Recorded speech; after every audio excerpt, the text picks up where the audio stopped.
नमस्कार दोस्तों, मैं हूं अभिषेक और आज मैं बात करने जा रहा हूं लेखक प्रेमचंद द्वारा लिखी गई पाठ जिसका शीर्षक है नमक का दारोगा। दरअसल यह कहानी मानवीय मूल्यों में आस्था उत्पन्न करने वाली आशावादी कहानी है जिसमें सत्य निष्ठा, कर्तव्य निष्ठा और धर्मपरायणता को सम्मानित किया गया है। तो चलिए दोस्तों, शुरू से इस पाठ को समझने की कोशिश करते हैं।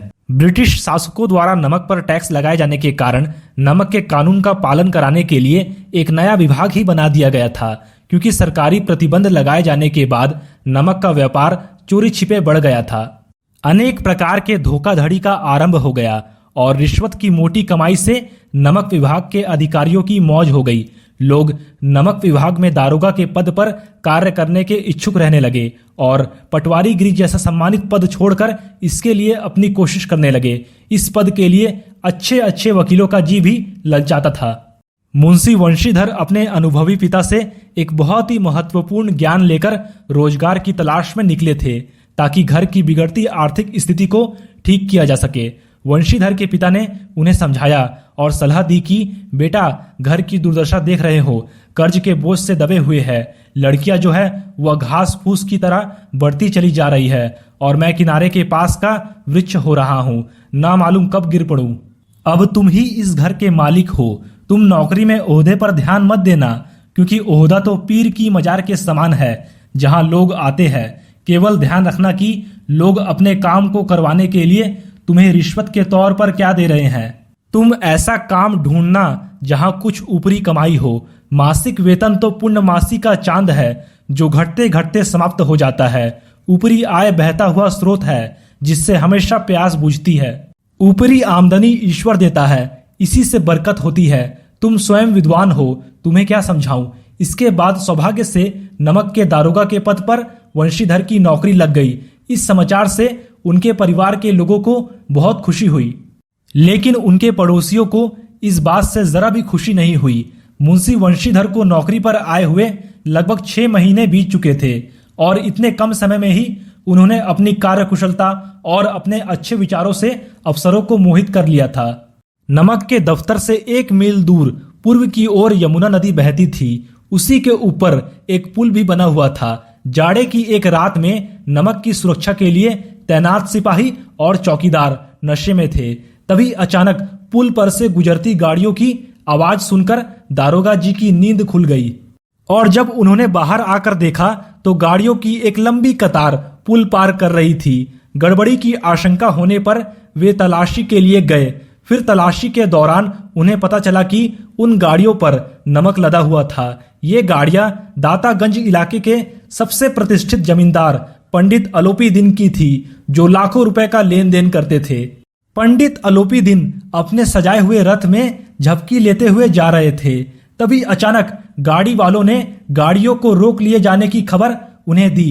पंडित अलोपी दिन सारे संसार में लक्ष्मी जी को प्रमुख मानते थे। उनकी नजर में न्याय और नीति सब लक्ष्मी जी के खिलौने थे। इसके बाद पंडित अलोपी दिन लेटे ही लेटे बड़े गर्व से बोले, चलो हम आते हैं। यह कहकर बड़ी बेफिक्री से पान खाकर और रजाई ओढ़कर आए और बोले, बाबूजी आशीर्वाद, आपने व्यर्थ ही कष्ट उठाया, मैं तो आपकी सेवा में आ ही रहा था।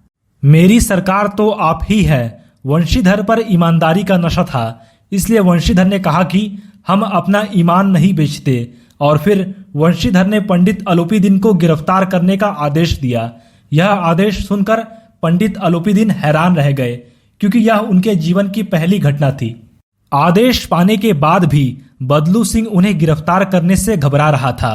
फिर अलोपी दिन ने सोचा कि यह नया लड़का है और वे बोले, ऐसा ना करे, हमारी इज्जत मिट्टी में मिल जाएगी। इसके बाद अलोपी दिन ने 40,000 तक की रिश्वत भी देनी चाहिए, लेकिन वंशीधर ने उनकी कोई बात नहीं सुनी और उन्हें गिरफ्तार कर लिया। इसके बाद अलोपी दिन चारों ओर निराशा की दृष्टि से देखने लगे और बेहोश होकर जमीन पर गिर पड़े। सुबह तक हर व्यक्ति की जुबान पर पंडित जी की गिरफ्तारी का किस्सा था। चारों तरफ उनकी निंदा हो रही थी। भ्रष्ट व्यक्ति भी उनकी निंदा कर रहे थे। फिर अगले दिन अदालत में काफी भीड़ थी।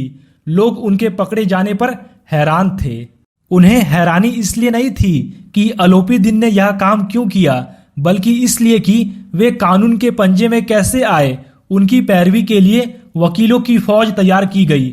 न्याय के मैदान में धर्म और धन के बीच युद्ध छिड़ गया। वंशीधर के पास सत्य था, लेकिन गवाह लालच के कारण सत्य से पलट गए थे। पंडित जी को न्यायालय में पक्षपात होता दिख रहा था और फिर नतीजा यह हुआ कि मुकदमा जल्द ही समाप्त हो गया। इसके बाद डिप्टी मजिस्ट्रेट ने लिखा कि पंडित अलोपीदीन के खिलाफ प्रमाण आधारहीन है। हालांकि दारोगा का दोष अधिक नहीं है, लेकिन एक भले आदमी को कष्ट देने के कारण उन्हें भविष्य में ऐसा ना करने की चेतावनी दी जाती है। जब वंशीधर बाहर निकले तो चारों तरफ से व्यंग की बातें सुनने को मिली। उन्हें न्याय, काबिलियत और उपाधियां सभी व्यर्थ लगने लगी। अदालत के फैसले के एक सप्ताह बाद ही वंशीधर को नौकरी से निकाल दिया गया। इसके बाद जब घर वालों ने यह समाचार सुना तो उन्होंने अपना सिर पीट लिया। उनके पिता तो बहुत क्रोधित हुए, साथ ही माँ और पत्नी ने भी अपनी नाराजगी व्यक्त की। वंशीधर को पहली बार अपने जीवन में दुखद अनुभव हुआ कि कोई भी सत्य के लिए समर्पित होने को तैयार नहीं है। पूरे समाज ने वंशीधर को अपमानित किया। वंशीधर के दृढ़ चारित्रिक बल ने पंडित अलोपीदीन पर ऐसा प्रभाव डाला कि उनकी आत्मा अंदर तक दुखी हो गई। वे अगले ही सप्ताह अपने सजे हुए रथ पर बैठकर वंशीधर के घर पहुंचे। उन्हें आता देखकर वंशीधर के पिता अपनी बदकिस्मती और बेटे की बेवकूफी पर रोने लगे। फिर अलोपीदीन ने उन्हें चौंकाते हुए कहा, आपका बेटा वंश की प्रतिष्ठा बढ़ाने वाला व्यक्ति है। ऐसे धर्मपरायण मनुष्यों पर तो सब कुछ अर्पण किया जा सकता है। फिर उन्होंने वंशीधर से कहा, उस दिन आपने मुझे हिरासत में लिया था, आज मैं स्वयं आपकी हिरासत में चला आया हूं। मैंने इस दुनिया में सबको खरीद कर गुलाम बना लिया था, लेकिन मुझे परास्त केवल आपने किया है। मैं आपके सामने एक आग्रह लेकर आया हूं। आप मेरी सारी संपत्ति के अस्थाई मैनेजर का पद स्वीकार कर ले। इसके लिए आपको 6000 वार्षिक वेतन के अतिरिक्त रोजाना खर्च, सवारी के लिए घोड़े, बंगला और नौकर चाकर मुफ्त मिलेंगे। सेठ अलोपीदीन के हृदय की विशालता और गुण ग्राहकता देखकर वंशीधर बाबू पिघल गए। यह प्रस्ताव सुनकर उन्होंने हाथ जोड़कर कहा, मुझमें ना विद्या है, ना बुद्धि है और ना ही वह अनुभव जो इन त्रुटियों की पूर्ति कर देता है। ऐसे महान कार्य के लिए एक बड़े अनुभवी व्यक्ति की जरूरत है। सेठ अलोपीदीन ने वंशीधर को कलम देते हुए कहा कि मुझे ना अनुभव की आवश्यकता है और ना ही विद्या आदि की चाह है। मुझे तो हमेशा नदी के किनारे वाला जिद्दी और कठोर लेकिन धर्मनिष्ठ दारोगा ही चाहिए। भगवान से यही प्रार्थना है कि वह आपको हमेशा वैसा ही बनाए रखे। यह सब सुनकर वंशीधर की आंखों में आंसू भर आए। इसके बाद उन्होंने कांपते हुए हाथों और भक्ति भाव से नियुक्ति पत्र पर हस्ताक्षर कर दिए और फिर आनंदित होकर उन्हें गले से लगा लिया। तो दोस्तों, इस वीडियो को लाइक और शेयर करके आप हमारा आत्मविश्वास बढ़ा सकते हैं और हमारे चैनल पर पहली बार आए हैं तो चैनल को सब्सक्राइब जरूर करें। धन्यवाद।